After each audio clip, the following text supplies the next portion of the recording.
Hi, I'm Crystal Calderoni. Do you want to look younger, feel stronger, or live longer? Well, I hope so. 40 going on 20 is going to show you how to do just that in the comforts of your own home. What we're going to do is incorporate some common household items such as water jugs, large soup cans, a rolling pin, and bookends to give you a solid workout. Something that's going to increase your muscle mass because everybody knows muscle, not fat, is what keeps cholesterol, diabetes, osteoporosis, and heart disease away. So let's get started. Are you ready to get pumped? I am. Before we begin, I want to suggest doing a light cardio warm-up, anything lasting 6 to 10 minutes in length. You can take a walk around the block, you can ride your bike, jump rope, or even dancing to your favorite CD. Let's go! In this segment, you will need 2 water jugs. So why don't you join me for our first exercise? This is what I call Louie-Louie Squats. What you want to do first is you want to sit all the way down into a 90-degree position with your glutes, and you want to make sure the water bottles are not hitting the floor. The second thing you need to be aware of is where the positioning of the weight is in your shoes. You want to make sure that you're sitting back into your heels. By sitting back into your heels, that means that you're emphasizing more of your booty than your shins. If I put too much weight on the shins, can you see how my knees are overriding my toes? That's not good form. This is better form. This is a phenomenal exercise if you want to build your quads, if you want to lift your booty, and if you want to reduce the cellulite or the fat cells around the side of your legs. So from the frontal plane, I want to show you what this looks like. My knees are stable and they're in proper alignment. That means my knees should not be buckling or they shouldn't be bull-legging out. So I'm just maintaining this alignment with my knees all the way through the exercise. And I'm inhaling as I go down, I'm exhaling as I slowly come up. So this requires a lot more oxygen and blood, therefore your heart rate will be a little bit higher. What I would recommend for beginners, you could either start out without these or empty out half of the water. I would do 3 sets of 10 to 12. You won't need to do any more weights or any more reps than that. Intermediate can keep the water jugs. You need to do 3 sets of 15 reps. And for the more advanced student, what I would suggest is adding a double time for 10 like this at the very bottom. So that's 25 reps. You would do 15 slow and then at the bottom 10 double time. And believe me, you're gonna feel this all over your lower body. All right, now that your quads are nice and thrashed, it's time to do the same thing to our hamstrings and our glutes. So what we're gonna do is start out in the same neutral position that we were when we were in squats. Our feet are gonna be hip to shoulder distance apart, and you are basically putting your derriere behind you as if someone's pulling a chair from underneath you. Where's my chair lifts is the name of this exercise. This is also a fabulous exercise for toning not only the muscles I mentioned, the hamstrings and the butt, but also for your lower back. So you want to make sure that you're keeping your back completely straight. You want to make sure you're not rounding your back on the way down. And by keeping your chin lifted will help trim the fat away right here on the kidneys or the love handles, which I know a lot of people that like those extra carbs from drinking or eating in the evening would love to do these. So standing in the frontal plane, I'm going to do the exact same thing. Your knees need to be in the same position that they were when we were doing the Louie-Louies. They should not be pronating in or externally rotating out. They should be in a nice neutral position. The last thing I want to mention is you want to make sure that you're putting all the pressure into your heels. And by doing that, you're going to be contracting the glutes and working the glutes in conjunction with the hamstrings. Much more than you would be if you were putting the weight into your toes, because then that throws off your balance. So, beginners can do this without any water whatsoever, just by using their hands and placing it along the top of their thighs. This will ensure that your alignment is nearly perfect. Remember, if you are sliding your hands down, your back should be straight. Intermediate students can choose the water bottles and simply do 3 sets of 15 repetitions each set. And the advanced student would want to hold for a double time for 10 right there at that 90-degree angle simultaneously burning the hamstrings, the glutes, and the lower back. Voila! This is one of my personal favorites, and I coined it booty blasters.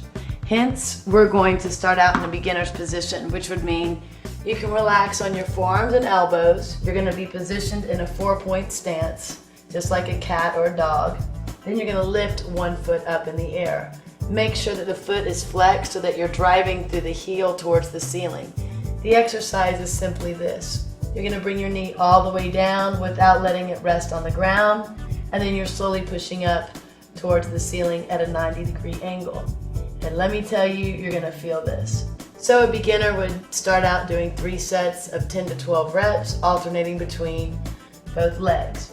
For the intermediate student, you can grab the soup can, put it right behind the knee, and you're welcome to either come up onto your hands to do the same exact exercise. This forces you to keep the can within close proximity, which means it can't slide out. That means that you have to work the hamstring and the glute and contract it even harder than you did on the first set. And I'm already feeling this big time. So the intermediate would do 3 sets of 15 reps like this, switching to the other leg. And the advanced student would do the same exercise, except starting at this position at hip level. Now from here, you're just driving to the ceiling. Notice the movement is pretty minimal. So that means the quad stays out of it. Now this is all hamstring and glute, and once again lower back. You can also do this if this is more comfortable. This is how I prefer. So there's no excuse. You can be watching your television or reading a book, reading a daily magazine, and still do your booty blasters. So now I'm on a step, which means I can work my calves from a deeper position, thus increasing the range of motion. You want to make sure that the heel's here, and then you're lifting up as high as you can.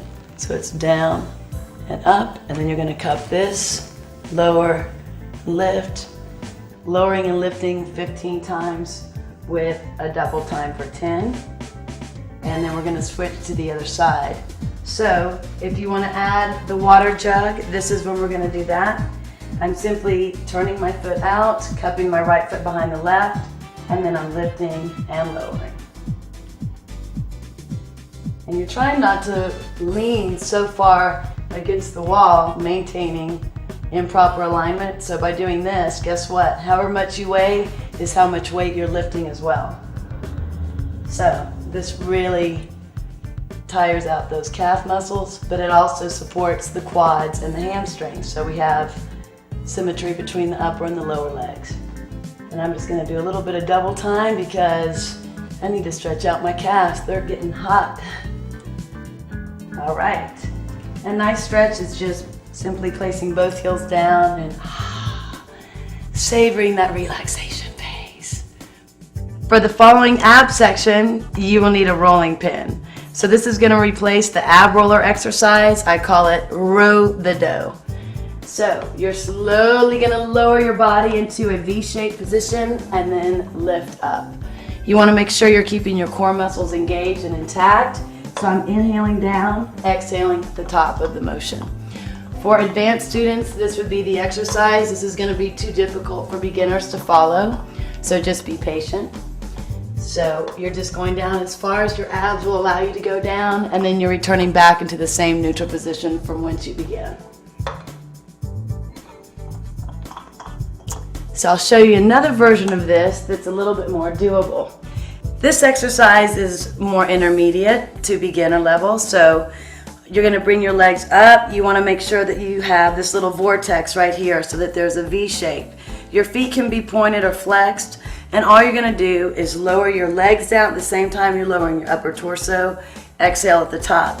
So this works the entire rectus abdominis area, from the belly button all the way to the rib cage or the sternum. I'm inhaling, I'm exhaling down. It's also important for me to mention, you want to engage your abdominals. So if my back is rounding, I'm pushing out. As soon as I keep my muscles engaged here, your shoulders should be back. So they're working synergistically together. So you can also take this to a position if you want to work on complete balancing or core work without any stabilization through your hands. Just keep your hands to the side.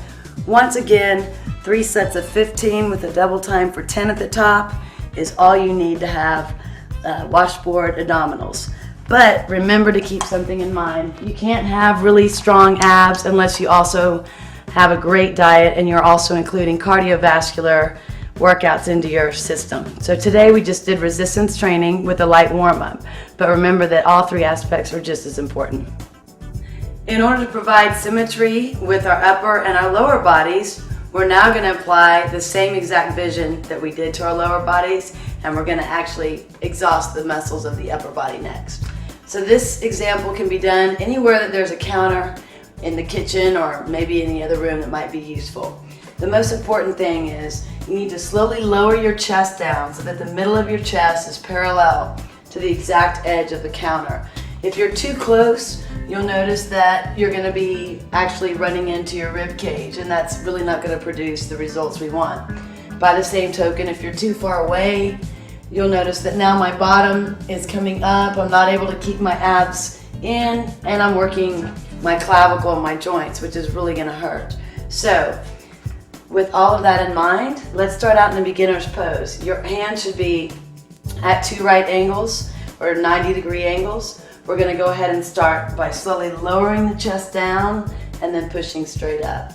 The reason I call these plank is because your back and your abs should be in a straight line, just like a plank position or a piece of wood. You want to make sure that, like I said, that you're not bending forward, that everything is coming down at the same time, and you're lifting. So I'm just lowering and lifting, and both of my feet are parallel to one another so that I have stabilization throughout my whole body. For beginners, I would say 3 sets of 10 to 12 reps, and I'll show you what I want you intermediate people to do. You're slowly going to bring one foot behind the other, cupping your leg behind the ankle, and you may leave your hands in the same exact position. You can continue on. You can do 3 sets of 15, and you may also add that infamous double time right here at the bottom, which means that there is no rest for the wicked. Constant pressure, constant tension under time. Secondly, I'm going to show you the way to take this up a notch, which is a way that you can really thrash the triceps. You'll just bring your arms in a little bit closer by your rib cage. You'll keep your legs in the same exact formation. You're still going to lower your chest, but notice that I don't have those 2 right angles. Now, my arms are right by my rib cage, and this is a really intense upper body exercise. So, make no bones about it, while you're waiting for that important conference call or waiting to have people come over for dinner, you can do a couple of these. Then you don't have to complain about how flabby your arms are in your favorite blouse or dress. I hope that sounds good to you. For arms that look like Madonna, I know a lot of people like to have those nice sculpted arms. Besides doing those no pain planks, now we're going to do tricep kickbacks. So you can use a variety of any of these items that I have on the counter. I'm going to start out with these bronze bookends because they're somewhat heavy, and I know that I'm going to get an efficient workout in a shorter period of time. So I'm getting into the same position I was in for lunges, except now my back foot is down and my front foot I'm putting a little bit, I'm leaning into the front leg. That way I'm allowing my upper body to shift or slope forward. From this position, you want to start out with your hand at a 90-degree position from your hip. You're simply going to flex up, keeping that taut all the way through. And this is the exercise.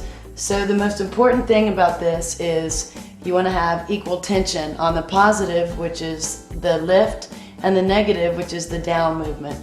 So I'm not just doing this. I'm not just extending up and then letting my arms flail. That is the difference between seeing your results faster on the backs of your arms or not. And by the same token, I'm just going to switch to the other side. Once again, I'm leaning forward. If you don't have a counter, you can just do this. This allows you to be able to keep this 90-degree angle by leaning forward. If you're up here, you're not going to be able to get the same exact emphasis on the triceps, and it starts crunching and hurting your shoulders. So you can do 3 sets of 15, Beginners should do just as much as intermediate and advanced on this as far as the sets. The repetitions might vary slightly.